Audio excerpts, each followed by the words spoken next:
Hi, I'm Dorothy Gable, author of Dementia Caregiving from a Biblical Perspective, and this is a Biblical Dementia Caregiving channel. If you found this video helpful, click the like and don't forget to subscribe to not miss out on upcoming videos. These videos are informational only to aid you in helping a loved one with dementia. If your loved one is experiencing cognitive difficulties, see a doctor. Today, I want to talk about dementia's assault on the brain so we can better understand why our loved one has changed. Shortly after my father died and the family realized my mother couldn't remain on her own, my husband and I invited her to live with us. Having been hundreds of miles apart for decades, I looked forward to my best friend being across the hall. But the woman who moved in with us in some ways didn't act the way I remembered. A master-degreed professional, the great networker of her family, who had involved herself in every community and church she joined, didn't reach out. Instead, she clung to me. She still had moments of her hallmark wisdom and sage advice, intertwined with asking for help and dealing with a sore throat, like a 7-year-old might. We trotted off to the doctor, but he didn't find anything. At that time, I thought that meant she was fine and simply needed a little more time to grieve the loss of her husband of 50 years. Some months later, I reasoned that her living in our home when we both worked had isolated her. A loving, nurturing assisted living facility 5 minutes away from our home didn't stop her slide either, although she did enjoy the community and her new friends. I was baffled. When unanswered questions persisted after her death, I began to investigate the bewildering maze of the world of dementia. Neuroscience was in its infancy when I earned a biology degree in the 70s. What I discovered through my research after her death amazed me. The more I delved into the structural changes to a brain impacted by dementia, I began to find answers to many of my questions. After digging into research abstracts on a topic, I would often sit back and say to myself, "Oh, so that's why she had forgotten that Dad had died." I also realized that I probably was not alone. Others needed to know about this. This led to Chapter 3, Dementia's Assault on the Brain. For these diseases, beginning with small, almost insignificant symptoms, spread like a bruise on an apple that not only destroys the apple, but all apples touching it. Unlike stroke, where after the traumatic event, the brain stabilizes and some parts are able to take over or heal themselves, the recovery period. With dementia, disease spreads to other regions, as in my mother's case. Her symptoms continued to worsen and multiply. We'll take a quick peek at what our brains do seamlessly in the background. I'll mention some examples about how these diseases destroy key parts and how this relates to what our loved one can do or impact their responses, or lack of response, with the reminder that our loved ones are not accusing us of theft, striking out, stealing, failing to keep appointments, or becoming critical, harsh, and overbearing because they suddenly decided they didn't like us. Blame the disease. Knowing more of the how and why behind behaviors helps lead us to caregiving strategies so that we can help our loved one get through their day. Now, presenting our marvelous brain, I'll read from my book.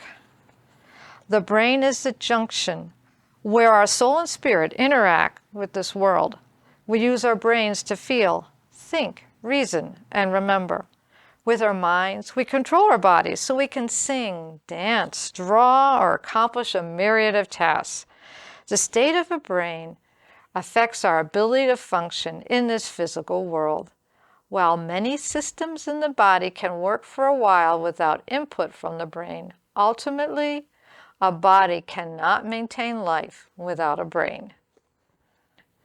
The brain is an organ, and like any organ, can be attacked by diseases that will eventually affect its ability to function. By the time we're aware there's a problem, our brain has already been struggling to complete its many tasks. One study revealed that even up to 2 years before a person's diagnosis of dementia, Their brain had already been compensating by utilizing more areas to complete a processing function. I discovered when looking at the ability of our brains to focus on a particular frequency when trying to hear a friend in a crowded room. In a healthy brain, one part of the temporal lobe handles this function. Imaging scans of people in earlier stages of dementia showed their brains also accessed other areas to complete this process. In time, your loved one will not be able to sort out the voices and will need to avoid noisy social engagements. When we begin to understand these difficulties, it's easier for us to have compassion and seek solutions. This is only one example.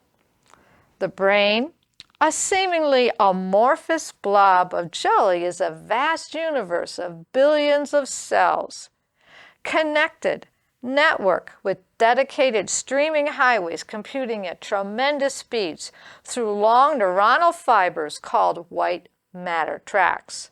Through continuing research, scientists are peeling back the layers to discover how the brain functions. A recent initiative through utilizing magnetic resonance imaging advances coupled with high-speed computing systems created 3D pictures of the brain's white matter pathways. I've added a link to a short video of these amazing images. The specific task of each part of the brain has been known for years, but thanks to scanning innovations, we've discovered that these areas function through connected networks with high-speed data connections. I'll read again from my book. White matter tracts throughout the brain provide the data highways by which information streams in coordinated networks to accomplish tasks. Like a symphony orchestra creating beautiful music from the coordination of many different types of instruments, cognition arises from the interconnections of brain regions. Association areas within a cerebral hemisphere, such as the visual cortex, work together with different areas in broad networks. Cognition is a result of the networking of far-flung areas of the brain.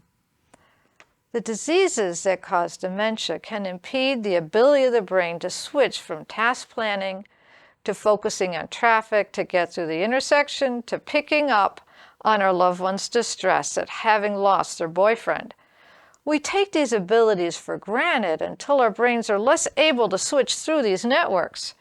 If enough areas of the brain are affected, your loved one might not know they have dementia and cannot be convinced this is true, called anosognosia. Diseases that impact the center areas of the brain with its white matter highways will create breaks or intermittent signals that will affect cognitive processing in other brain regions. So hallucinations can occur, or the ability to stay conscious, or the brain's control of bodily systems might be impaired. The variety in dementia symptoms arises from the particular disease trajectory of a loved one's disease or diseases.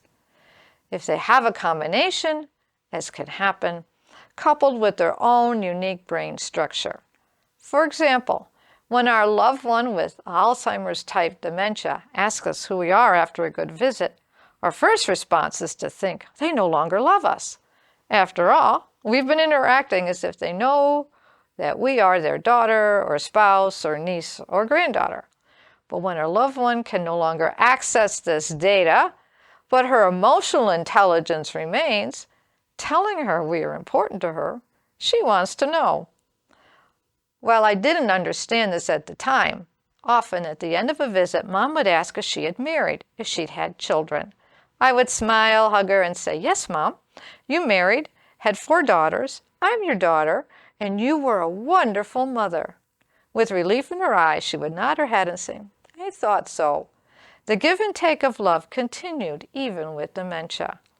An earlier video touched on the differing trajectories of the main types of diseases that cause dementia. I have created a link to this video, What is Dementia? That discusses these differences.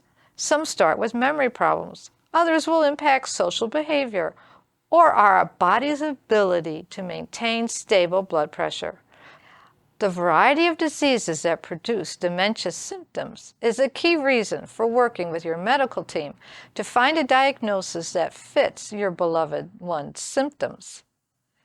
The other takeaway of learning about the underlying reasons for your loved one's actions is to help us move past the hurt and enable us to come alongside. They're not choosing to be this way. If a person has lost a leg, we don't expect them to run without prosthetics.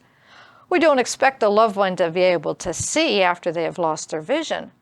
But the physical changes to the brain with dementia are hard to see and are often only discerned through their actions and growing inabilities. And remember, even though it can seem as if a stranger is inhabiting our loved one, they're still there. The image of God within them remains. Accepting this new reality frees us to look for ways to help so we can be a blessing to our loved one with dementia. We can make a difference. Even though the woman who moved in with us because of dementia seemed different, she was still my mother. Caring for her, I discovered other parts of her personality, and we continued to love each other. But now I had been granted the privilege to care for her, and she always said thank you. Our challenge as caregivers is to find ways to cope, along with treatments that maximize our loved one's abilities. The slide can be slowed for a time. Our loved one will have good days along with bad days, but our loving, nurturing care can make a tremendous difference if we have the information to find the tools so we can help. Later videos will look at caregiving strategies in the midst of this challenge. If you are interested in knowing more about this topic or reading about biblical dementia caregiving, check out my book, Dementia Caregiving from a Biblical Perspective, available on Amazon, Barnes & Noble, Books A Million, ChristianBooks.com, and Westbound Press. I have a Facebook page, Biblical Dementia Care. If you found this video helpful, please like and don't forget to subscribe. Thanks for watching. These videos made possible thanks to my videographer and producer, my husband, Ralph Gable, creator of Electronics for the Inquisitive Experimenter.